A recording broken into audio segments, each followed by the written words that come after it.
Kenyataan alam sekarang, situasi sekarang tuh kayak gitu. Orang kaya lebih mudah dicium tangannya daripada orang pintar. Bahkan orang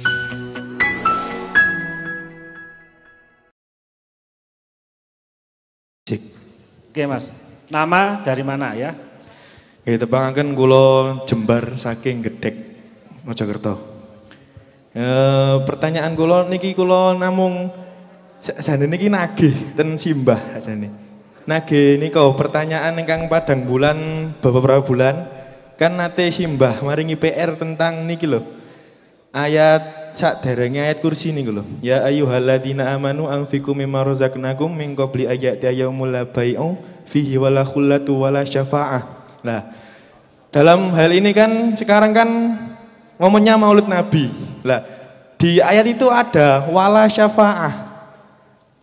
Nah, kan tidak ada syafaat. Nah, kula niki penggawean kula nggih selawatan banjarian ngoten nggih. Lah nek wala syafa'ah nggih, tapi kula nggih cah ma'iyah dilarang nggih pangga tetep mawon kula.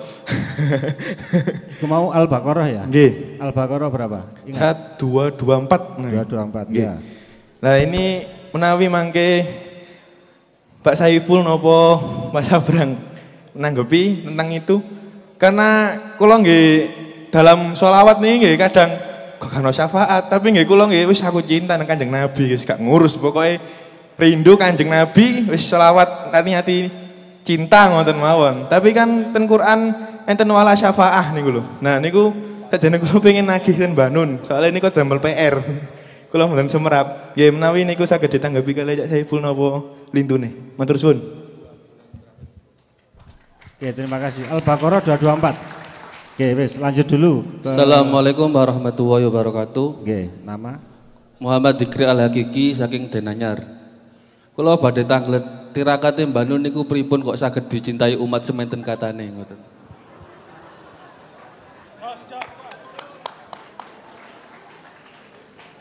Assalamualaikum warahmatullahi wabarakatuh. Mas Abrang piye dituntas langsung aja ya. Ya wes. Ayo Mas. Assalamualaikum warahmatullahi wabarakatuh. Kula Bayu saking Gedhek. Gembongan. Itu Mas Abrang, mau tanya ke Mas Abrang. Hidup itu kan diperbudak oleh keinginan ya. Pernah ngertikan seperti itu.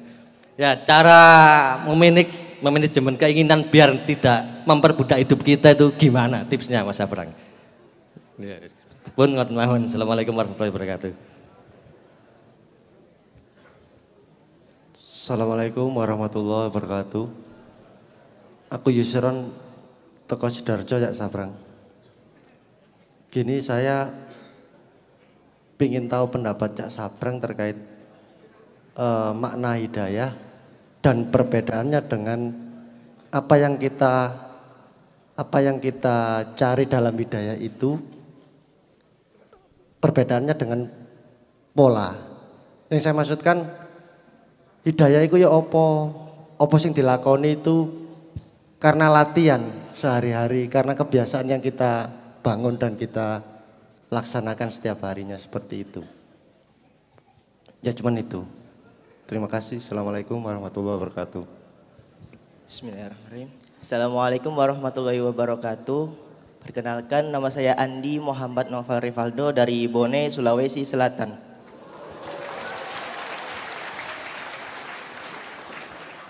Saya mau tanya sama Om Sabram.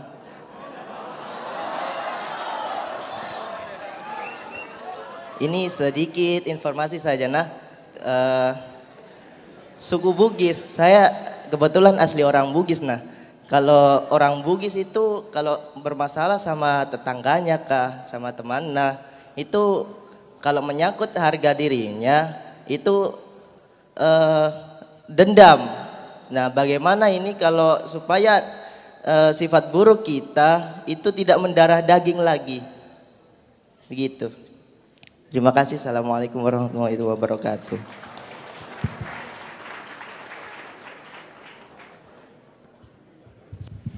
Namanya Andi. Oh, raja berarti ya. Masih turunan raja. Monggo Mas Abrang atau Pak Saiful dulu tadi. Iya, syafaat 2 bulan sebelum sakit kayak bahas iya. itu ya Mas. Di Al-Quran memang ada ayat Al-Baqarah Mas, 254 ya tadi. Ya 254. Ya ayyuhalladzina amanu anfiqu mimma razaqnakum min qabli ayatiya yaumul la bai'un fihi wala khullah wala syafa'ah wal kafiruna humuz zalimun.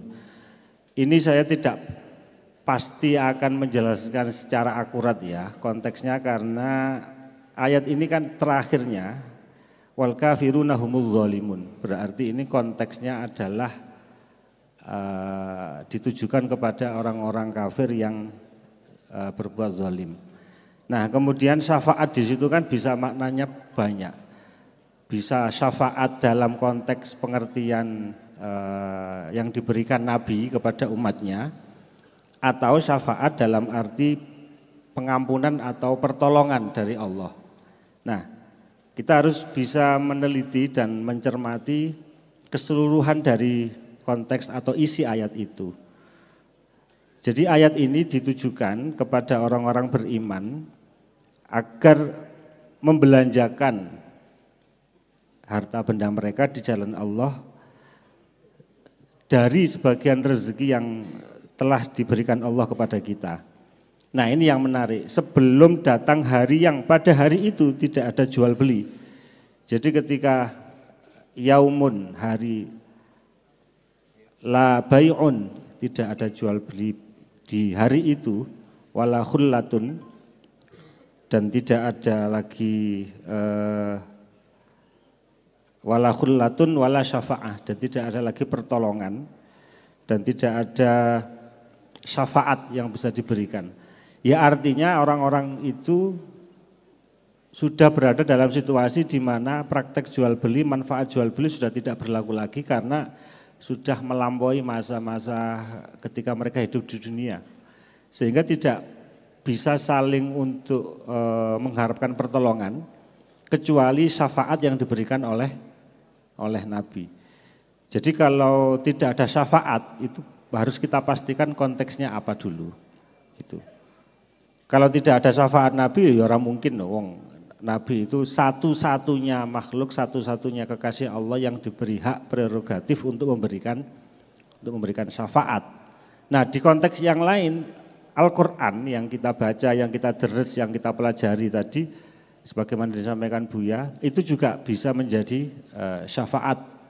Maka untuk memahami satu pengertian ayat kita tidak bisa gebiah-uyah. Oh berarti gak ono syafaat, nek ono syafaatnya kan Nabi ya ora ono, syafaat Quran ya ora ono, tidak bisa begitu.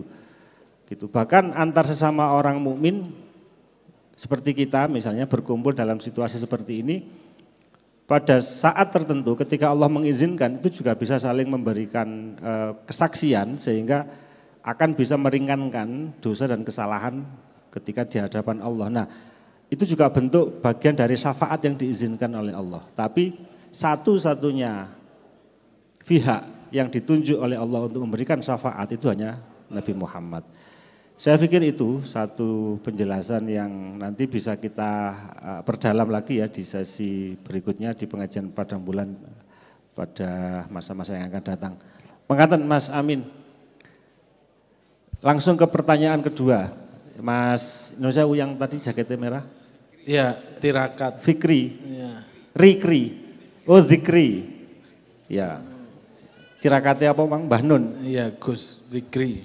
Iya. Nah, iki Mas Abreng iki sing iso. Ndang kamu njaluk wiritan ijazah apa ngono ndang. Kak ya. Moga Mas Abreng. Tirakat Mbah Nun, terus manajemen agar tidak diperbudak keinginan. Oke, bismillahirrahmanirrahim. Ngene-ngene iki sing mari aku mumet iki. Gini, saya selalu ada masalah gini. Apakah saya memberi jawaban sing penting kue seneng atine dan merasa terjawab? Atau aku buka detailnya yang kemudian kamu tidak akan merasa terpuaskan terjawabkan, tapi jadi tahu mekanismenya. Nah ini saya selalu dimarahin sama Simbah kalau urusan gini-gini. Wes to rasa dibuka apa rasa diceritake apa anane, wong ki mumet ndak, wong ki butuhe seneng, butuhe bahagia. Mbak Simbah bener ngono ki, sangat bener. Saya selalu tidak punya, karena saya merasa tidak tega kalau dalam tanda petik ndobosi. Bukan ndobosi ya, yo nyenengke kuwi posisi apik. Tapi kan makanya saya tidak mau disebut sebagai motivator. Saya nyebutnya demotivator. Kenapa? Karena saya lebih seneng, lebih nalurinya lebih ngomong enggak segampang itu loh. Karena ini semua pertanyaannya tidak mungkin dijawab dengan akurat. Tidak mungkin dijawab dengan akurat. Karena tidak cukup informasi untuk menjawabnya dengan akurat. Misalnya pertanyaannya gini, gimana cara memasak yang sehat dan enak? Piye menjawabnya akuratnya? Ya digoreng, digodok. Kan nggak bisa kita, karena kita tidak tahu bahan makanan yang dia miliki apa. Kita tidak tahu dia punya kompor atau tidak di rumah. Kita nggak tahu penyakitnya apa yang sehat buat dia itu seperti apa dan seterusnya. Nah saya akan mencoba menjawab, menyeimbangkan itu. Antara jawaban yang semoga memuaskan, tapi saya juga menunjukkan bahwa itu tidak mungkin dijawab.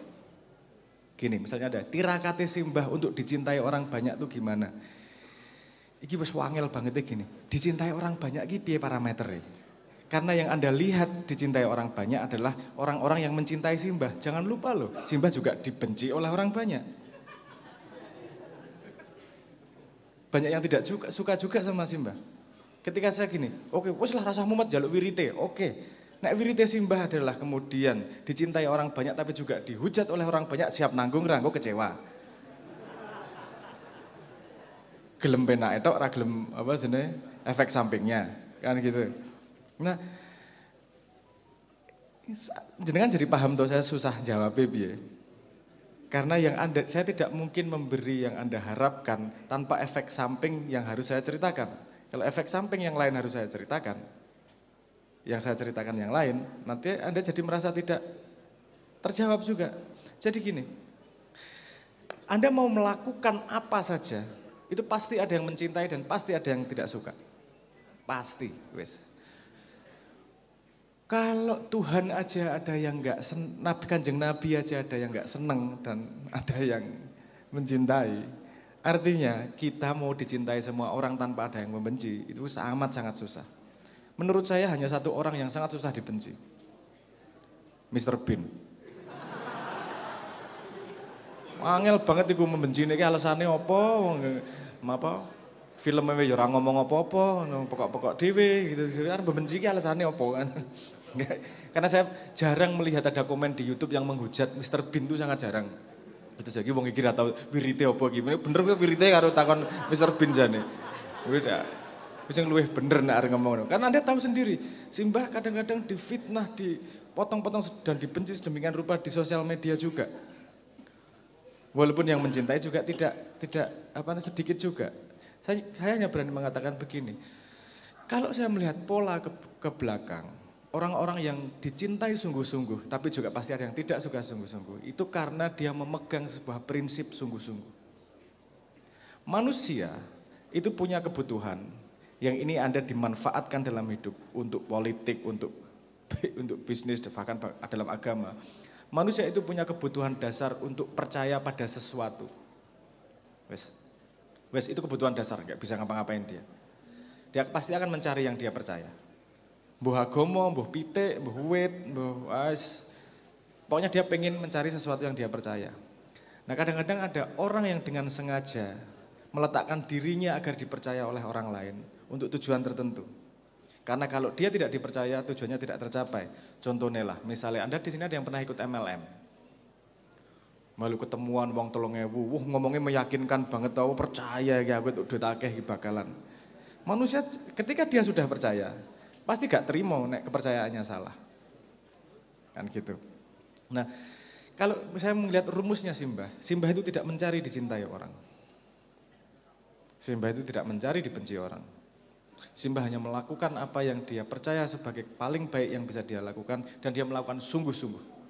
Dan karena istiqomah sepanjang jalan hidupnya dia melakukan itu, kemudian berkumpullah orang-orang yang kemudian mencintai beliau. Dan ada, jangan salah, ada orang-orang yang memang secara sistematik membenci beliau juga ada. Kenapa saya ngomong sistematik? Sistematik. Misalnya yang kemarin menceritakan Simbah sudah mangkat, itu sistematik itu. Itu bukan random-random salah-salah aja, sistematik. Kita tahu siapa orangnya dan seterusnya. Tapi ya memang urip ngono kuwi gelem bodi ngono itu semakin tinggi pohon, semakin kencang angin. Yes. Kalau mau menurut saya kalau mau dicontoh dari Simbah, jangan gini. Paling enak nek wis dadi neng dhuwur itu membangun kepercayaan adalah dengan memberi sulapan dalam tanda petik ya. Kowe wirid iki sugih mesti. Nek ora sugih kurang ikhlas berarti wirite. Kurang sugih berarti kurang akeh wirite. Ono alesane ngono wae mesti ono ae lah. Ada salah satu ustadz yang saya tidak perlu sebut namanya, biasanya juga pecotot jenenge ngono ya. Kamu kalau nyumbang bakal berlipat ganda 700 kali lipat. Wes to kayak ono. Wes to kayak iya. Saya punya temen sing sambat karo aku. Saya udah ngasih 3 bulan nggak berkembali. Saya nanya sama ustadznya, mana janjinya ustadz? Katanya kembali 700 kali lipat. Berarti Anda memberinya kurang ikhlas. Wah, apik tenan arek iki. Pinter apa melayune. Jadi nyalahke ke orang lain. Tapi pertama dia memberi, dia pasti percaya dulu. Nah, jadi saya arek ngomong jalan singkat, jalan sulapan, wirid opo, tirakat opo. Nggak mudah. Kalau mau ngomong tirakat, Simbah itu sungguh-sungguh dengan perjalanannya. Itu tirakatnya. Jadi tirakatnya nggak 40 hari.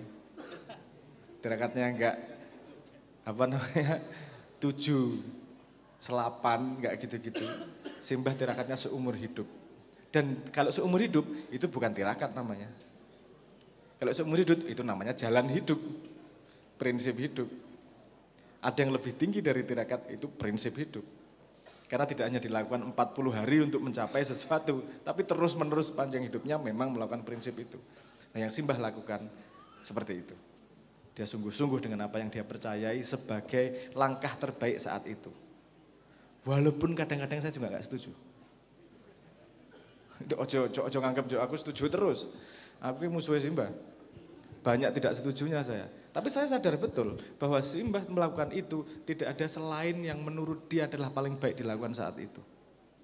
Kadang-kadang saya yang salah, kadang-kadang Simbah yang salah. Lu akeh aku sing salah. Tapi saya mengamati sendiri betapa Simbah sungguh-sungguh terhadap prinsipnya. Terhadap apapun keadaannya. Ya itu tok paling yang bisa saya katakan. Dia sungguh-sungguh tenanan dengan hidupnya.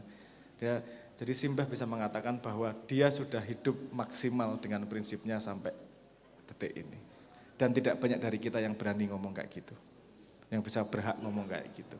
Nah itu menurut saya sesuatu yang perlu kita ambil dari Simbah. Mohon maaf saya tidak bisa memberi tips tirakat.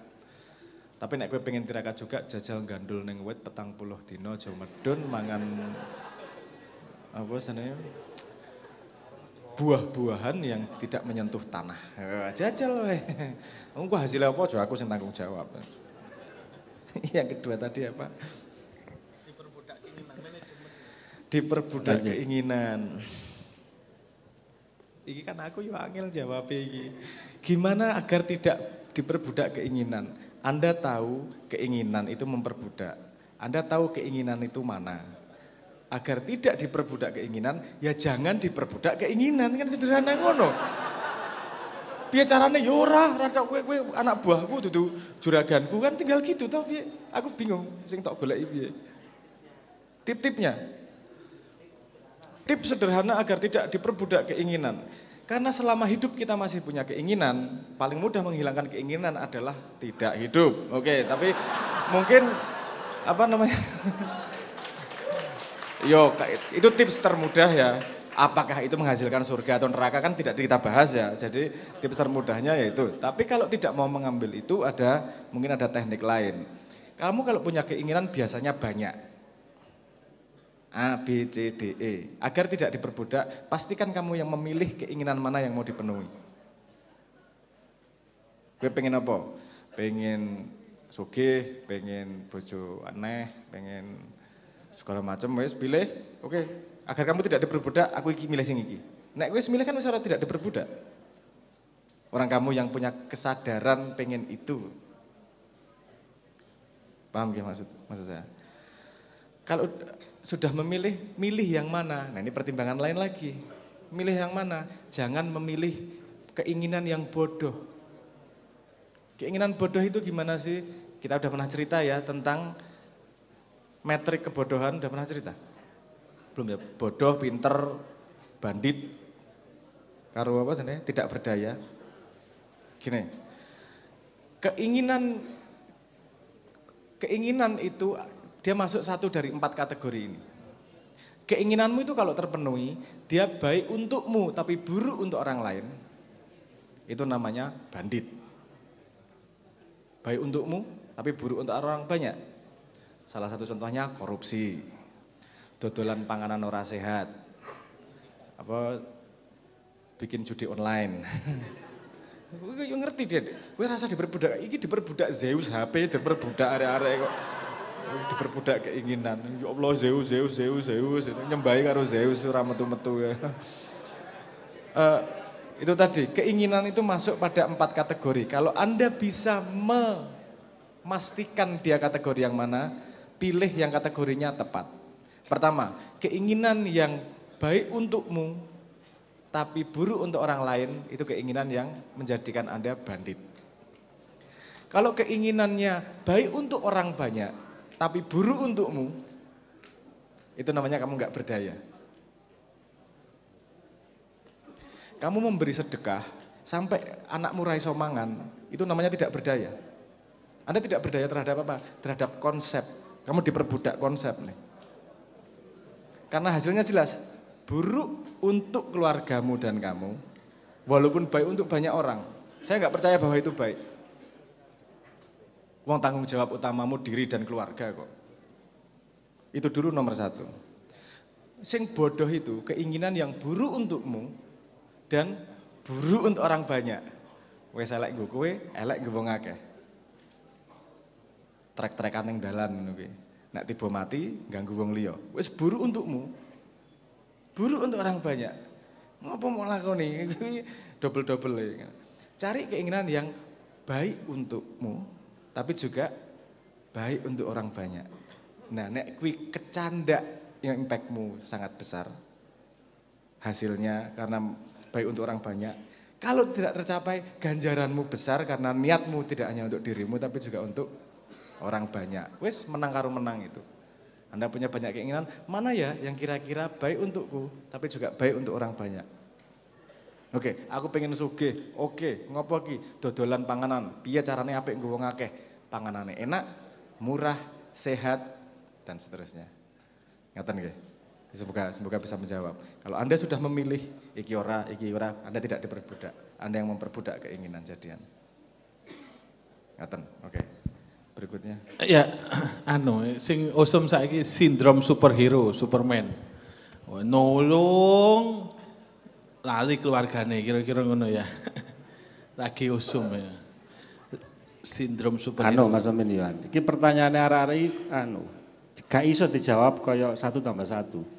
Isone kan nek 1+1 kan cetha 2. Makanya Mas Sabar nanti memberi pengantar. Ini bukan soal akurasi tapi soal ketepatan kita memandang. Kan 1+1 iso bukan 9. Ini bener tau Isan? Bener tapi belum akurat. 1+1 duduk 10. 1+1 duduk awakmu kan ya bener. Bener tapi tidak atau belum akurat. Nah, jawaban-jawaban yang disampaikan Mas Sabrang tadi jangan ditagih akurasinya. Karena masing-masing orang punya pengalaman sendiri, punya konteks, punya kayak iku mang sing diceritakno sekejap ku berdiri ku mau, itu akurat dalam hidupnya. Walaupun tafsir dari Mas Sabrang belehare kadowan iki dudu bab iku sing dimaksud sekejap ku berdiri. Jadi jangan menagih akurasi. Karena akurasi itu hanya bisa kita temukan di konteks hidup kita masing-masing. Nah, poin kedua, langgitmu terus nek oleh wiritan terus mari ngono dadi ngono. Terus terkenal, dicintai banyak orang. Ada 2 kutub yang harus sama-sama kita hitung. Ojo mikir plus tok. Pasti juga ada sisi minus karena 2 sisi itu diciptakan Allah berpasang-pasangan. Ya betul sih Mbak itu dicintai banyak orang, tapi juga ada yang sangat sistematis berupaya untuk melakukan pembunuhan karakter. Bahkan terakhir-terakhir ini benar-benar menyatakan bahwa beliau sudah meninggal. Nah, sisi keseimbangan menerima dua sisi itu yang kadang-kadang kita tidak siap. Sing dibayangkan awake dhewe kan penake, terkenale di subyo-subyo banyak orang. Itulah cara pandang kita. Sementara di sisi yang lain kita melupakan ada satu pasangan, katakanlah yang sisi negatif. Derita hidup beliau itu juga tidak karu-karuan. Lah apa ya kowe sanggup nompo itu? Karena ada sisi pasangan yang harus kita sanggah. Ya oleh karena itu saran pribadi saya, ya ambil 1-2 poin apa yang bisa kita teladani dari Simbah, yaitu yang kita terapkan. Nah, satu poin yang juga selalu saya ingat dari beliau itu adalah awake dhewe iki nek nglakoni apa-apa sing tenanan. Lho Simbah itu bener disampaikan Mas Abrang, tenanan. Nulis tenanan. Memilih satu kata itu tenanan dan dipertimbangkan betul-betul. Ketika menyampaikan statement, walaupun sering beliau menyampaikannya dengan cara guyon, itu tenanan. Sehingga nyaris tidak ada sesuatu yang beliau sampaikan itu secara main-main, guyon, begejekan, itu pola permukaannya saja. Tapi itu semua tumbuh dan timbul dari sikap sungguh-sungguh. Nah sikap sungguh-sungguh itu beliau kerjakan nyaris sepanjang hidup beliau sampai hari ini gitu. Nah, sesuatu yang dilakukan secara istiqomah sepanjang hidup, ya bener, itu sudah bukan soal tirakat, ini soal torikoh, tarekat. Masih ingat ada torik, ada sabil, ada syari. Nah, jadi torikoh Simbah ya wis ngono iku. Cara paling mudah ambil 1-2 tauladan yang sesuai dan autentik terhadap hidup kita, itu yang kita terapkan. Satu poin tadi ya ayo lapo-lapo sing tenanan, ojo glenya-glenye, ojo cengenges-cengenges. Makanya Simbah kan memberikan formula kritik wong saiki iki akeh wong cengengesan. Cengengesan kok gak terus guyang-guyu dhewe ora karena tidak pernah serius dalam mengerjakan sesuatu. Kira-kira begitu. Ben rada ambekan sih Mas Abrang, cekak langsung terus. Ayo Mas Amin lanjut.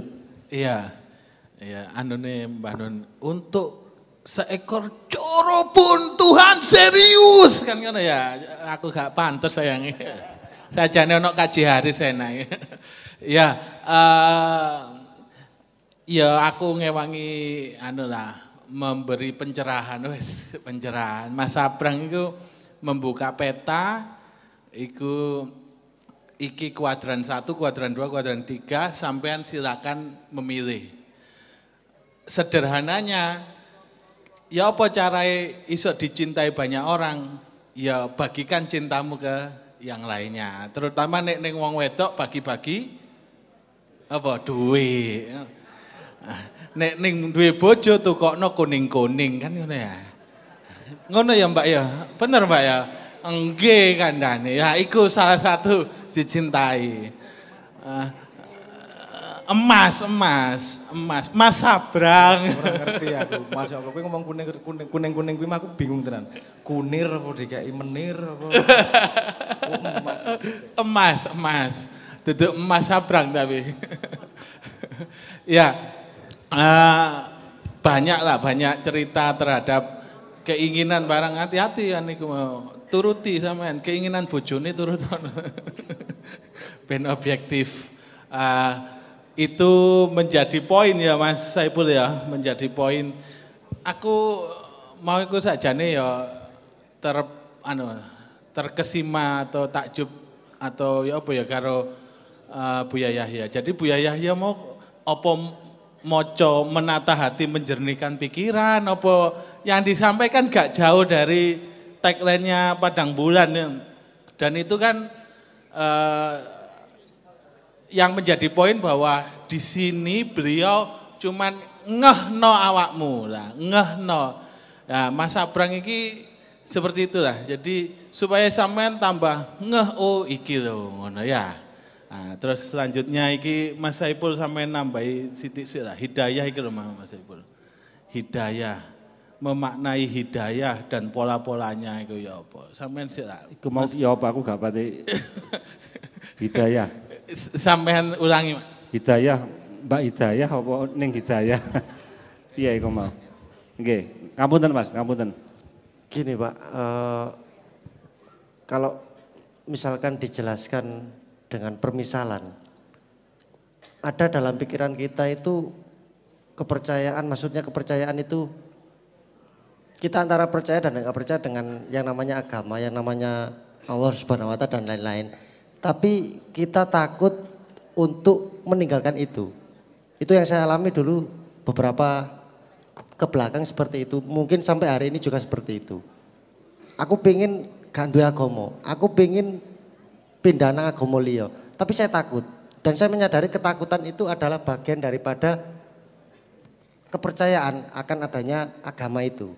Kan blundernya di situ. Akhirnya saya pisah antara iki berarti ono pikiran, ono hati. Nah, dari situ saya menemukan terus hidayah iki nggone nang ndi? Hidayah itu apa pemberian, apa sesuatu yang kita dapatkan secara langsung tanpa kita sadari dan kita pikirkan.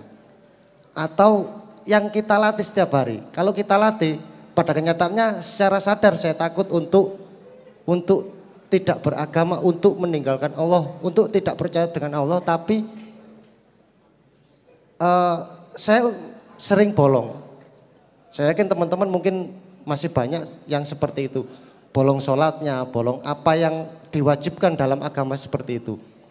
Dan keputusan terakhir saya sampai hari ini, makanya saya ingin tahu pendapat dari beliau-beliau, mungkin ada sedikit pandangan. Keputusan saya, ya wis aku tak putusno, aku gak nang agama tapi aku butuh karo Allah, seperti itu. Dan dengan segala macam keterbatasan saya, mungkin kalau misalkan yang disebut hidayah itu diberikan kepada saya, lek aku kober, lek aku eling, ya aku sembahyang. Karena saya butuh, bukan karena saya diwajibkan oleh agama. Karena saya butuh dengan Allah dan saya masih menginginkan apa itu yang harus diberikan ke saya, seperti itu. Istilahnya ngoyok lah, aku pingin aku iki lali, pingin aku gak wedi karo iku, utawa aku pingin sekalian jegur nang jero, kan seperti itu. Jadi seperti itu. Terima kasih. Koyoke pas pelajaran Mas Abrang hidayah ku ben detik kaya bintang jatuh gak teko kaya bareng ya. Monggo Mas Abrang. Nah, kalau konteksnya agak jelas gini jawabnya agak enak nih, agak akurat jawabnya. Nah, tadi beberapa kalimat bingung aku arahnya kemana sih, kalau gini kan jadi rada enak gini. Oke. Cek. Gini, kalau terkait konteks itu, mungkin teman-teman barangkali iya atau tidak, tapi pengalaman saya di sini, teman-teman yang ada unek-unek, ada yang ingin disampaikan atau didiskusikan atau dipertanyakan, biasanya untuk menit pertama datang, itu masih ada nervous, grogi dan lain-lain, sehingga itu merubah apa yang ingin disampaikan, apa yang ada di dalam pikiran mereka, sehingga menjadi bias seperti itu. Tapi setelah beberapa menit, beberapa waktu, mungkin sampai santai, mungkin kalau mereka dari kelima teman-teman ini ditanyakan lagi, diulang apa yang mereka ada di angan-angan mereka, mungkin mereka bisa menjelaskan dengan sangat jelas seperti itu. Kadang-kadang miss-nya di situ mungkin. Bisa jadi. Enggak masalah itu, enggak masalah. Yang penting pada titik ini kita sudah sampai pada sebuah kejelasan tertentu. Begini Mas, ini saya akan ngomong apa adanya yang saya pahami. Ketika orang ngomong ati, ngomong rasa, gitu-gitu dan seterusnya, itu agak susah didefinisikan. Karena masing-masing orang punya, ya kan kalau mau ngomong, kita tadi ngomong jarak antara makna dan kata-kata ya. Orang bisa ngomong ati, bisa ngomong rasa, bisa ngomong apa dan seterusnya. Tapi yang garis merahnya dari semua itu adalah ada sesuatu yang muncul yang membuat kita punya dorongan tertentu atau arah tertentu yang kita tidak tahu sebabnya dari mana. Intinya kan gitu. Gak tahu asalnya, makanya dikatakan ati kuwi, rasa kuwi. Apa? Tapi ada juga istilah lain yang namanya bawah sadar. Hasilnya sama aja. Jangan peduli sama kata-katanya. tapi hasilnya sama aja. Ini sesuatu yang tidak sadari, yang keluar gitu saja. Nah ketakutan itu salah satunya munculnya mungkin juga dari apa yang Anda dengar, Anda tumbuh kecilnya dari lingkungan apa, itu juga akan membangun bawah sadar Anda. Nah itu kenapa sebabnya dulu saya mencoba lepas dari itu semua. Karena saya tidak bisa memastikan ini cuma tanduran kecil atau benar-benar dari saya. Nah, tapi gini Mas, manusia itu tidak lahir langsung faham untuk bisa masuk agama. Kan ada titik faham, sebelum faham dan sesudah faham. Karena ada perjalanan kayak gitu tuh. Sebelum Anda faham, Anda mau lepasin nggak masalah. Tapi berdasarkan nenek moyang perjalanan orang-orang lain, sebelum paham, ayo coba melakukan ini. Nggak paham nggak apa-apa, lakukan ini. Siapa tahu nanti itu bisa membantumu lebih paham dengan lebih cepat. Anda boleh, sangat boleh membantah itu. Oh iso wae ora, kuwi mengan wong-wong sing nggak berani. Tapi bisa gini aja, kita bisa cara berpikir begini. Kalau ada 6 juta orang kalau ada jutaan orang melakukan itu sebelumnya, apakah pendapat saya kira-kira lebih pandai dari jutaan orang tersebut? Ya gitu aja, maksudnya gini, Anda kan nggak tahu ngapain sholat. Anda kapan tahu titik bakal faham bahwa sholat? Nggak bisa memastikan tuh.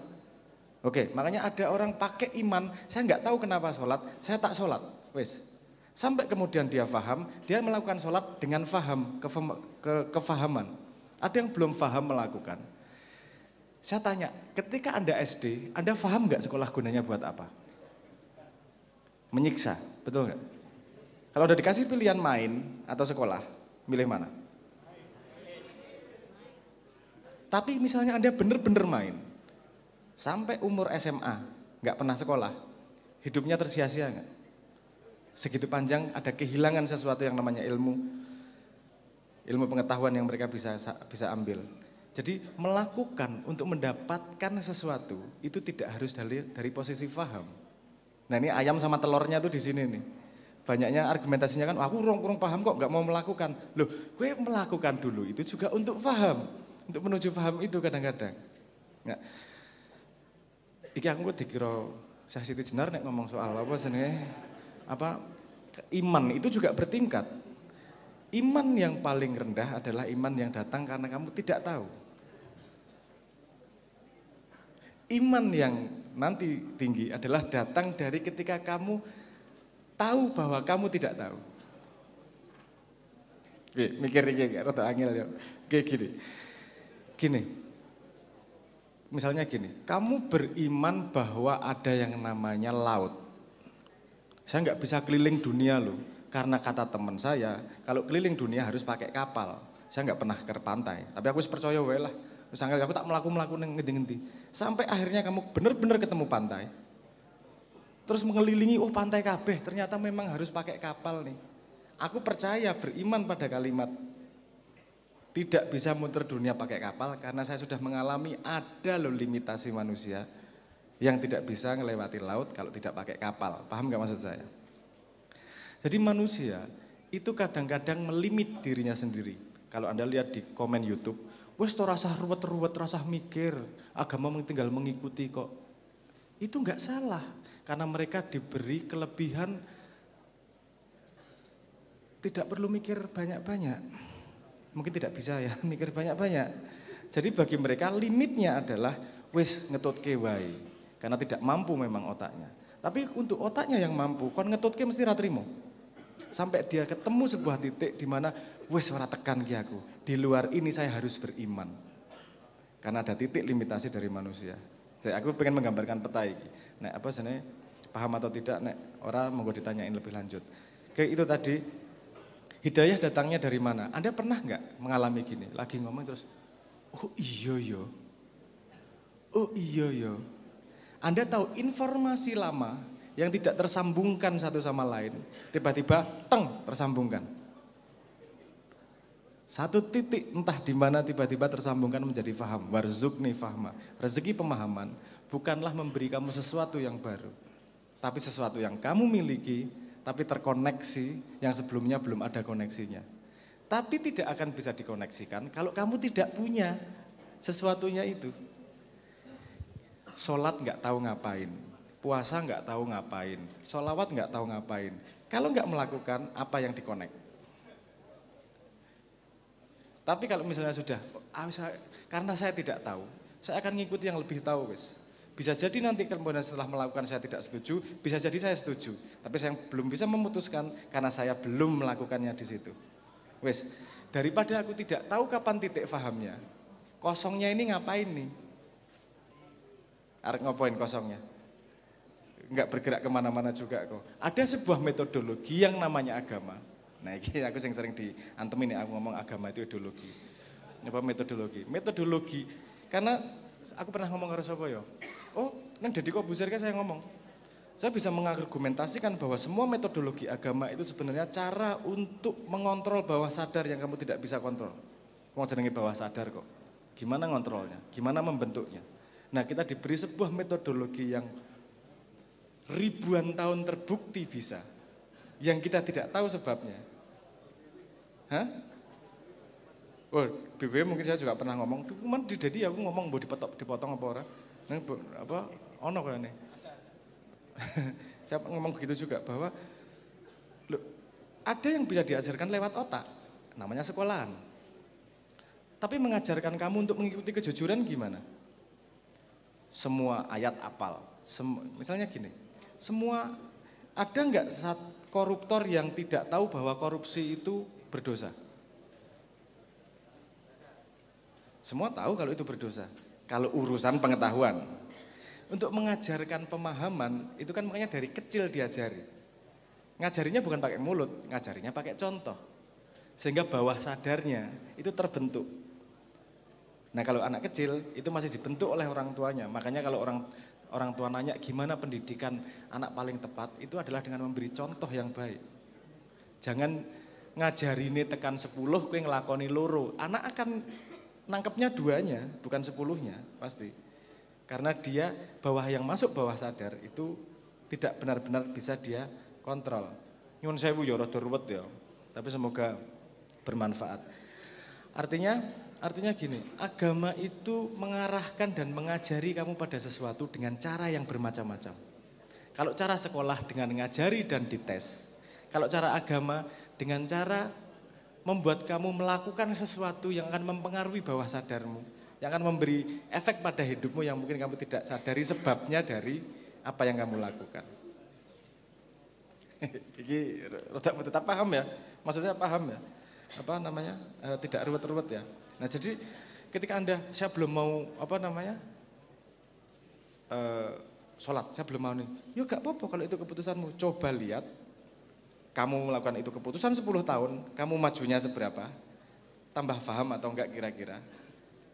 Jadi ketika kemudian mau melakukan, jangan ngomong karena disuruh saya, jangan ngomong karena terpaksa. Bisa kamu lihat dari sudut pandang ini metodologi yang belum pernah saya coba loh.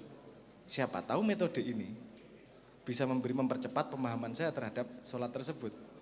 Karena sepemahaman saya, cara narik hidayah itu dengan merindukannya. Ini rada angel lagi. Cara narik hidayah itu dengan merindukannya. Bukan dengan mencarinya. Gue pengen paham, Gusti aku pengen paham jagat iki. Kamu tidak akan tahu mulainya dari mana. Piye cara goleki pemahaman tentang jagat? Ilmu ini fisika, biologi, kimia, matematika, apa ilmu agama?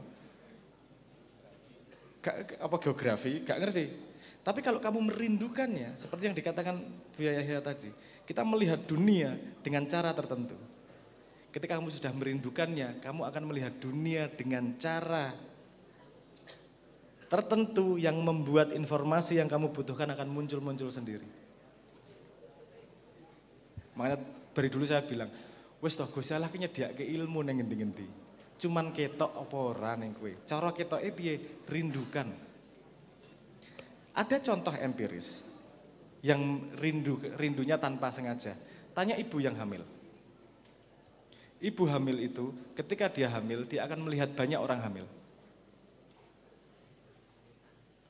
Tiba-tiba ketemu orang hamil di mana-mana ya. Tanya sama ibu hamil. Tiba-tiba dia melihat ibu hamil di mana-mana. Apakah dia hamil berbarengan dengan orang lain? Kan enggak juga. Rata-rata orang hamil kan sama aja sepanjang tahun. Yang berbeda adalah perhatiannya. Karena dia hamil, dia merindukan anak. Jadi dia sensitif pada informasi yang berhubungan dengan kehamilan. Jadi di mana-mana kalau jalan lebih banyak berhenti di toko baju anak-anak. Mesti tanpa rasa dikongkon dengan gitu sendiri. Itu yang berjalan mana? Bawah sadar tanpa dia harus menyuruh dengan sadar. Nek wis hamil ki ya wah apik anak nek aku lahir tak tekokke kae, mulai ngelihat sepeda anak, mulai ngelihat baju anak. Kenapa? Karena dia merindukan. Jadi teorinya adalah Tuhan menyediakan ilmu 100% apapun yang Anda butuhkan di depan mata. Masalahnya adalah kita tidak merindukan ilmu itu sehingga tidak terlihat di mata kita.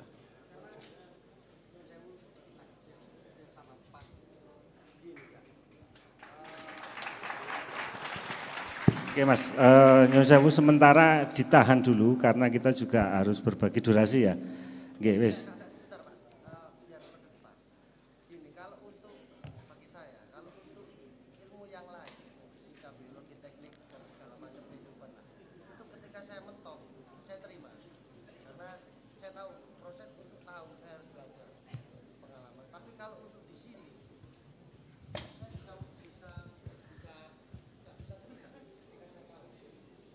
Kalau Anda paham tidak terima.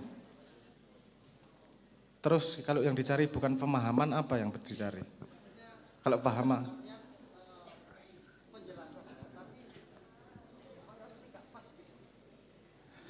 Jadi Anda mencari pemahaman, ketika Anda paham Anda tidak terima. Oke, gitu.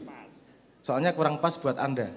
Oke, berarti Anda mencari jawaban yang Anda inginkan, bukan Anda mencari jawaban yang sesuai dengan pertanyaannya. Anak gue jenenge onani Mas. Nah iya toh. Kok jawabannya gitu? Saya kan mengharapkan jawaban yang ini. Loh, ini saya dulu pernah ngomong entah di mana. Hati-hati dengan kemurnian pertanyaan. Pertanyaan itu salah. Kemampuan bertanya itu adalah hal yang sangat-sangat suci kalau kamu memakainya itu sebagai jalan hidup. Kesuciannya gimana? Ketika kamu bertanya, kamu terbuka pada semua kemungkinan jawaban. Karena kalau orang bertanya itu dia mendeklarasikan bahwa dia tidak tahu. Kalau kamu punya ekspektasi terhadap jawaban, artinya yang kamu cari bukanlah jawaban. Yang kamu cari adalah konfirmasi. Kamu konfirmasi, nek jawabannya ora podo karo sing tok bayangke, salah jawabannya. Lho, nek kowe ngerti ngopo takon? Kan gitu. Paham logikanya kan seperti itu. Sip. Justru kalau kita bertanya ada jawaban yang lain, itu sebenarnya adalah pintu untuk ilmu. Loh, ada toh jawaban kayak gini. 1 tambah 1 kok bukan 1 juta. Ya ora salah, asu le jawab iki. Biasanya kan 2. Kok ini jawabannya bukan 1 juta, salah ini. Oh enggak, dia benar pada sebuah perspektif yang kamu belum pahami. Kalau pertanyaannya adalah suci, artinya ada ilmu baru yang didapatkan, apapun ilmunya akan diterima dan diolah kembali. Tapi ketika ora pas, jawabannya ora bener. Itu bukan bertanya, itu ngetes. Konfirmasi Mas, konfirmasi, ngetes. Ojo Mas. Konfirmasi. Ya ngono lah Pak. Guru besar UNER Mas Abrang, saya nyatakan kumlot. Gak ngira ngetes Mas, arek Mas, tenang ya. Tepuk tangan dulu ya. Nah, iki sing terakhir ono dulur atut teko Bone ya, Bone. Oh, ini Bugis. Bugis itu keras pendendam katanya. Iki ya apa Mas? Sifat soalnya iki. Gimana mengubah sifat dendam itu tadi? Apa? Yang sudah mendarah daging. Iki pertanyaannya ora gampang. Aku tidak mungkin bisa menjelaskan dengan tips paling gampang ya mati kayak mau memecahkan semua masalah mati mau aslinya. Tapi kalau menjawab itu saya pengen ini dulu. Sifat dendam itu siapa yang menampung? Siapa yang memiliki? Manusia. Tidak hanya manusia, itu salahnya. Manusia dan kumpulan manusia bisa menampungnya. budaya itu bisa menampung sifat-sifat buruk. Contohnya, Anda punya enggak kampung yang pecinta partai A dan partai B? Nanti anaknya enggak tahu apa-apa soal partai, tetap membenci kampung sebelahnya, tanpa tahu sebabnya. Ini ada anak Pak D saya, Pak Lek saya. Saya nggak perlu nyebut namanya Cak Zaki ya. Bapaknya sangat suka sama MU. Dan selalu ece-ecenan sama Patung. MU pecinta, Patung pecinta apa namanya? Dudu Milan. Saya bagian ngece dua-duanya yang tidak bisa dibales. Karena saya tidak mencintai klub sepak bola manapun. Enggak paham saya kenapa mencintai. Tapi ini sebuah pilihan yang jadi budaya di keluarganya. Kenapa saya jadi cerita Cak Zaki? Karena anaknya juga sangat senang MU. Yang sebabnya adalah turunan dari Cak Zaki. Mungkin bapaknya enggak ngajari anaknya senang MU. Tapi nonton bareng, melu seneng, melu sedih, nek kalah, lama-lama ketularan nih si anak nih. Itu juga berlaku di society. Di sebuah kumpulan masyarakat juga berlaku. Anda mau jadi benar, jadi nabi di situ. Kalau bisa ngubah ya, itu nabi beresin Mekah sederhana itu. Tapi karena sifat-sifat yang buruk itu tidak hanya hidup di manusia, tapi hidup di kumpulannya, itu yang paling susah. Untuk bisa mengubah itu, pertama, ada kumpulan sedikit manusia dalam masyarakat itu yang mau melihat dengan cara berbeda dan berbuat dengan cara berbeda. Kalau kamu sendirian pasti dianggap orang gila. Kalau ada yang setuju sama kamu, pendukung pertama, ini kamu baru dianggap serius. Ada ya cara pandang baru ya, tapi belum menjadi perubahan apa-apa. Ini kamu kan semakin tambah banyak, generasi tuanya mati, digantikan yang muda dengan cara pandang baru, baru akan terjadi perubahan. Karena budaya itu sudah terbangun jauh sebelum kamu dan mbahmu ada. Iya kan? Terus kamu mau merubah dalam waktu 2 tahun. Wah, gak iso mas. Tapi bukan berarti itu tidak mungkin. Harus ada generasi pionir yang mau melakukan perubahan. Dan Anda mungkin tidak akan merasakannya. Nanti Anda tua baru merasakannya. Karena yang menghalangi, artinya generasi tua yang punya budaya yang mau kamu rubah, itu sudah tidak bisa mempertahankan budayanya dari dalam kubur. Paham maksud saya? Nah tapi kalau si anak mudanya mengikuti budaya yang tua, terus menerus, itu akan diteruskan. Nggak akan mati itu yang namanya budaya buruk itu. Budaya seneng, klub itu di Indonesia itu juga, sebenarnya saya melihat pola itu di mana-mana. Ini seneng karo kiai, gosopo dan seterusnya itu wis kaya seneng karo klub kok. Bagus kiai ini, kamu jelek soalnya ini juga pendukung kayak lho. Fans club satu sama lain gitu. Aku gak paham ini sumber-sumber ilmu kok kaya perlakukan sebagai klub sepak bola sih. Ini lebih menang dari itu, ini lebih ini, kayak ini kurang ini dan seterusnya. Gila apa arek-arek ini. Ini mentalitas supporter sepak bola. Tapi jawaban terhadap tentang Anda tadi paham ya maksud saya. Gimana ngerubahnya? Anda dulu nomor 1. Paling cepat sebenarnya. Paling cepat kalau Anda mau untuk mengubah itu.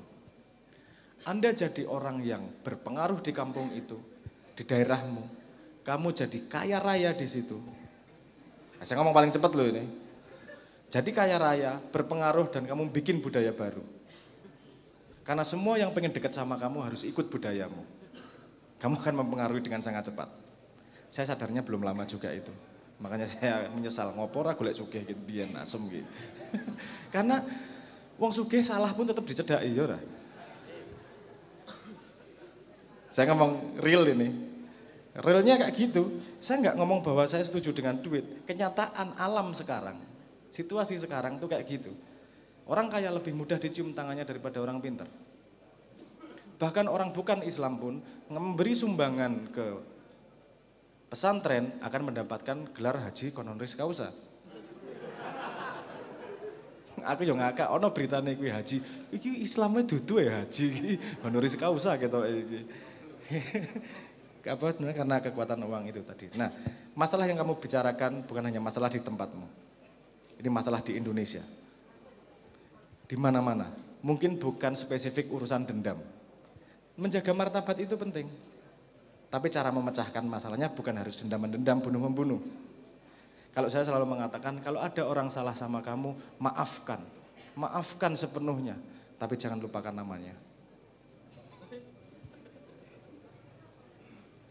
Saya nggak ngajak dendam loh, lupakan, tapi jangan lupakan namanya. Bukan untuk urusan dendam, wong ono ilmu kok ora tok cekeli. Lain kali jangan melakukan hal yang sama-sama dia agar tidak disalahi lagi. Tapi area lain nggak masalah. Oke, pembahasan yang agak berbeda lagi. Tapi gitu paham maksud saya ya, sudah terjawab ya. Saya senang Anda punya inisiatif seperti itu. Saya senang Anda punya semangat untuk memperbaiki itu, tapi saya juga kasih tahu bahwa itu perlu dedikasi untuk melakukannya. Tadi kalau Anda pengen cepat bisa melakukan perubahan, jadilah orang yang menginspirasi dengan ilmumu, entah dengan kekuasaanmu, entah dengan kekayaanmu, sehingga kamu bisa punya pengaruh terhadap lingkunganmu, sehingga kamu bisa membuat budaya yang baru dalam lingkunganmu. Jalan yang paling cepat seperti itu. Monggo Mas Saiful. Oke Mas Abrang, selesai ya? Sudah selesai. Oke, alhamdulillah. Kita akan switch teman-teman sekalian ke tawasulan sebagai puncak dari pertemuan kita pada malam hari ini. Tapi sekali lagi tepuk tangan dong untuk Mas Abrang. Sering-sering datang ke Padang Bulan juga alhamdulillah. Tiap bulan ya. Oh tiap bulan. Oke, soal nanti akan kita berdiskusi tentang tema apa wis gari nutuk gonge kan wis muni ya. Oh no. Jadi dikendangi Mas Abrang. Mas Abrang ini ada request dari teman-teman. Sebelum kita masuk ke tawasulan, satu lagu sebelum cahaya.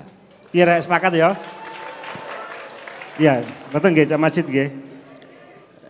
Wah yuh buwanter sing kono nggih. Sebelum cahaya sambil kita menata hati, mudah-mudahan tawasulan nanti juga hadir bersama cahaya yang melimpah ruah, mencurah masuk ke dalam kesadaran kita. Amin ya rabbal alamin. Monggo teman-teman Lemut Samudra siap-siap sebelum cahaya. Teman-teman bisa kembali ke alamnya masing-masing.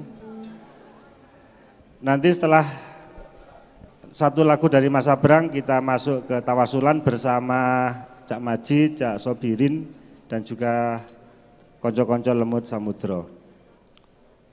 Piye teman-teman? Oke ya, monggo Mas Abrang. Allahumma sholli ala sayyidina Muhammad.